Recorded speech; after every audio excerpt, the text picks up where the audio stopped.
Dave, you have not watched the Oscars tonight, right?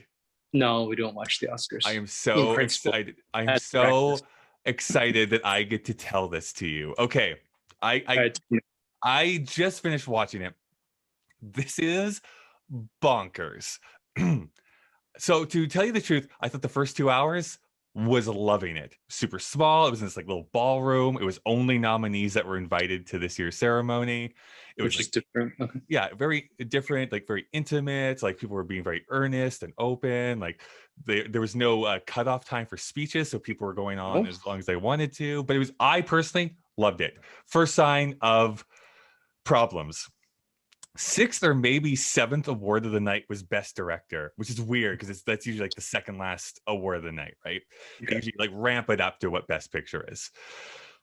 Then they do this wild thing. They're going at such a good clip, right? It's like I was like, oh, they're gonna actually do this within 3 hours. This is amazing. I've never seen an awards ceremony go so well. They kind of screech the ceremony to a halt to do this really wild comedy bit, whereas like this guy just kind of randomly walks out and is like, let's play some music for the audience. And like, can you guess if this song was like nominated for an Oscar or did it win the Oscar? Blah, blah, blah. Until they get to Glenn Close, who it's obviously a plant, but she knows like this deep and rich backstory of some rapper and then does this booty dance. It was so weird. They come back from commercial. That's where they then place the in memoriam for Chadwick thing, which is like for everybody, right? For everybody. That's a lot of people died. Yeah, a lot of people died. They do it at double speed. It's like name. I'm like, what is happening? It's like we could have just cut that lame comedy sketch and just put that there and actually given this time to breathe a little bit. Plus, it was like this happy, jaunty music that didn't really fit the mood at all. I'm imagining some ragtime. It was so weird. Then the wildest part happens. They go to commercial after the in memoriam. They come back. We have 3 categories left at this point, okay? Best Picture, Best Actress, and Best Actor. The big ones. Okay. Guess what they did first? Best Actress? No, they did Best Picture first. They did not have Best Picture go last. Oh. And so they play these nice clips. Nomadland wins Best Picture. That's all fine. Chloe Zhao comes up. She gives a nice speech, and then she like gives the floor over to Frances McDormand, who is like chaotic energy anyway. She's always like at an 11. Ends the speech by howling like a wolf. Swear to God, howling like a wolf on the stage at the Oscar ceremonies. I'm like, what is happening? Where is this going? Go to commercial. They come back. Now, my guess is, this is my guess, they were ramping up so that Chadwick Boseman will win Best Actor because he's up for that. And everyone will like, someone will come in and accept the award on his behalf and in this really sweet moment, and it'll be this nice celebration of the Oscars. So they do Best Actress first. And kind of a surprise, kind of not. It was 50-50 where it was going to go.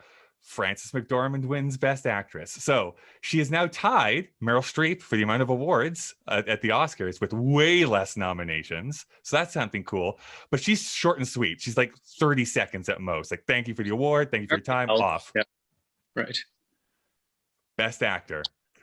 Joaquin Phoenix comes out. He says some random stuff about like working with craft. Like, I've never used craft before in my life, but here are the 5 nominees. And the winner of Best Actor goes to Anthony Hopkins for The Father, who's not in attendance. And we just cut to black. I'm not joking. It's like literally, he's not here. Good night, everyone. Cut to black. We're at the end of the Oscars. It's like, what is this show? This is why you don't do this. You don't guess that, Chadwick Boseman, of course, is going to win, because this is what happens when you assume that someone is going to win one award. Oh, my God. I'm still stuck on happy music, and people just dead. Yeah, they're literally doing the Charleston up there while like dead people are being broadcast on stage. They cut to black. Well, it was a what, like I said, the first 2 hours I was like down with, and then the last hour is just like this train wreck that I was watching unfold. Like, they can't possibly be making this decision. Why are they making this decision?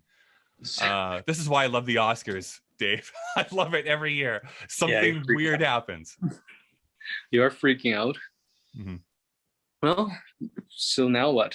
So congrats, Anthony Hopkins. I think well-deserved, honestly. I thought he gave the best performance of the year, but that's... I still need to watch The Father.